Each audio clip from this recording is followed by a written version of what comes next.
Students, आज का जो हमारा लेक्चर है वो है physical quantities, non physical quantities, base and drive quantities.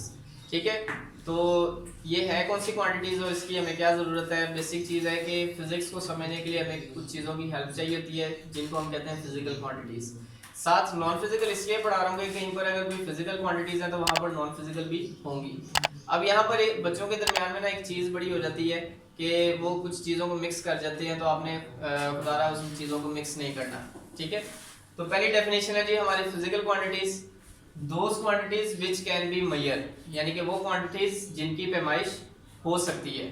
ठीक है, तो यहाँ पर भी बच्चे कुछ चीज़ें मिक्स कर जाते हैं। क्या चीज़ें मिक्स करते हैं कि मैं उनसे पूछता हूँ जी कि वो कौन सी चीज़ें हैं जिनको हम मेजर कर सकते हैं, कौन सी क्वांटिटीज हैं, तो वो कहते हैं जी कि जिस तरह पानी हो गया, बाल हो गए, ठीक है, कॉइन्स हो गए, इस तरह की चीज़ें, यानी कि इस तरह का आंसर आगे से मुझे सुनने में मिलता है। जबकि यहाँ पर एक चीज़ आपको बताता चलूँ कि चीज़ों के अंदर और क्वांटिटीज के अंदर बहुत फर्क है। आप इंग्लिश की टर्मिनोलॉजी में देख लें अगर दोनों वर्ड्स को, तो चीज़ों को इंग्लिश में कहते हैं थिंग, जबकि यहाँ पर लफ्ज आ रहा है क्वांटिटी।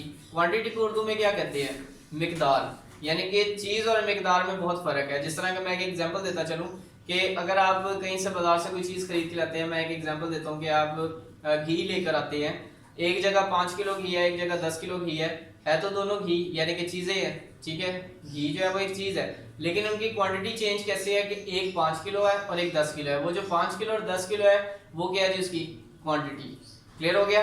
तो क्वांटिटीज के बारे में हमने बात करनी है, चीज़ों के बारे में इसमें बात नहीं करनी।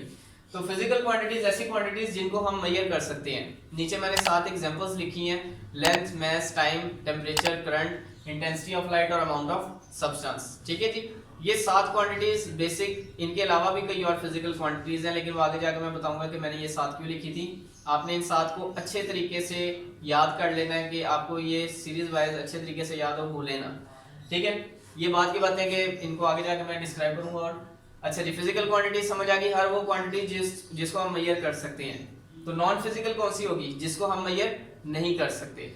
ठीक है जी, दोस्त quantities which can't be measure या can not be measure. Definition वही, सिर्फ कैन नॉट लग जाएगा साथ कैन की जगह। अच्छा, इसकी एग्जांपल्स क्या है, वो कौन सी मिकदारें हैं जिनको हम मेजर नहीं कर सकते। वो मिकदारें मैंने उनमें से कुछ बताई हैं जी, क्वांटिटीज बताई हैं, जिस तरह की आपकी इमोशंस हो गए, आपकी फीलिंग्स होगी, आपकी हैप्पीनेस होगी, आपकी क्रूरनेस होगी, आपकी पंक्चुअलिटी होगी। ये सारी चीजें जो ये हम मेजर नहीं कर सकते। इस तरह की और भी कई चीजें हैं, ठीक है जी, जिनको हम महसूस कर सकते लेकिन पैमाइश नहीं कर सकते, जो हमें देखने को नहीं मिलती।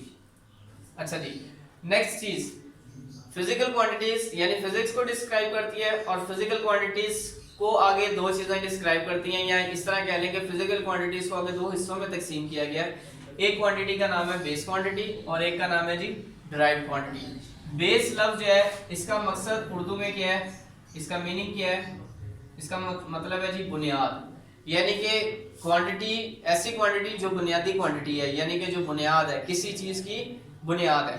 ठीक है, और डिराइव्ड से मुराद क्या है, अखज़ करना या निकालना।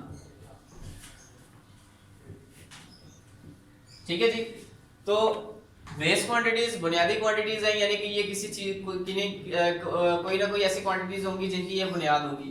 तो उस हिसाब से मैंने डेफिनेशन यहाँ पे लिखी है, those physical quantities on the basis of which other quantities are expressed. Those physical quantities, वो physical quantities on the basis जिनकी बुनियाद पर, ऑफ व्हिच अदर क्वांटिटीज, दूसरी तमाम क्वांटिटीज आर एक्सप्रेस्ड, बयान हो, यानी कि वो क्वांटिटीज जिनकी मदद से बाकी तमाम क्वांटिटीज क्या हो जी, बयान हो, यानी ये बुनियाद है दूसरी क्वांटिटीज को बयान करने की। ठीक है, are called base quantities, base quantities कहलाती हैं। यहाँ पर भी मैंने ये 7 वही नाम लिखे हैं जो मैंने ऊपर लिखे हुए थे। अब यहाँ पर एक चीज बताता चलूं कि फिजिक्स को डिस्क्राइब करती है फिजिकल क्वांटिटीज, और फिजिकल क्वांटिटीज को आगे दो हिस्सों में तकसीम किया गया, बेस और डिराइव्ड के अंदर। अब ये जो बेस और डिराइव्ड है ये भी बेसिक फिजिकल क्वांटिटीज ही हैं। ठीक है, लेकिन इनके नाम अलग क्यों किए गए हैं, क्योंकि एक जो है वो बुनियादी है, यानी ये 7 जो है ये बुनियाद है, हर क्वांटिटी की बुनियाद है। इन 7 के अलावा कोई 8वीं बेस क्वांटिटीज में नहीं आएगी। इसीलिए मैंने आपको पहले भी बता दिया इसका, ताकि आप इन 7 का नाम जब आप यहाँ पर याद करोगे, यहाँ पर भी याद करोगे, तो आपको डबल अच्छे तरीके से, यानी डबल तैयारी हो जाएगी, आपको अच्छे तरीके से याद हो जाएगा। इन 7 के अलावा कोई और बेस क्वांटिटी नहीं है। ठीक है, तो ये थी जी आपकी बेस क्वांटिटीज, यानी इन्हीं 7 की बुनियाद पर कुछ मिकदारें बनाई गई हैं। वो जो मिकदारें बनाई गई हैं वो कौन सी हैं, वो है जी डिराइव्ड क्वांटिटीज, अखज़ की गई हैं, जो कि किन में से, बेस क्वांटिटीज में से। बेस वो जो जिनकी वजह से बाकी तमाम क्वांटिटीज बनी, और ड्राइड वो जो बनी किसकी वजह से, बेस क्वांटिटीज की वजह से।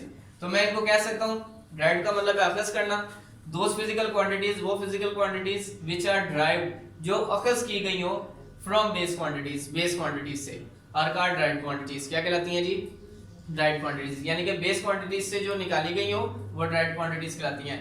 ये कई इसकी एग्जांपल्स हैं, आपको बुक में भी मिल जाएंगी, मैंने यहाँ पर कुछ लिखी हैं, volume, area, charge, velocity, acceleration etcetera, ये सारी ड्राइव्ड हैं। ये सात जो है ये बेस है, इनके अलावा कोई आठवीं में आपने इसमें नाम इसमें ऐड नहीं करना है, ये सात की सात ही बेस हैं।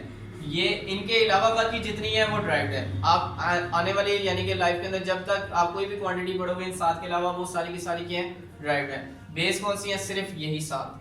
क्लियर हो गया, ठीक है। और यही दोनों क्वांटिटीज जो है ये कौन सी क्वांटिटीज है, फिजिकल। तो आप मैंने इसलिए स्टार्टिंग में लिखा दोज फिजिकल क्वांटिटीज, यानी कि ये दोनों फिजिकल है, लेकिन इनके नाम अलग क्यों है, क्योंकि एक बुनियाद है और दूसरी उसमें से निकाली गई है।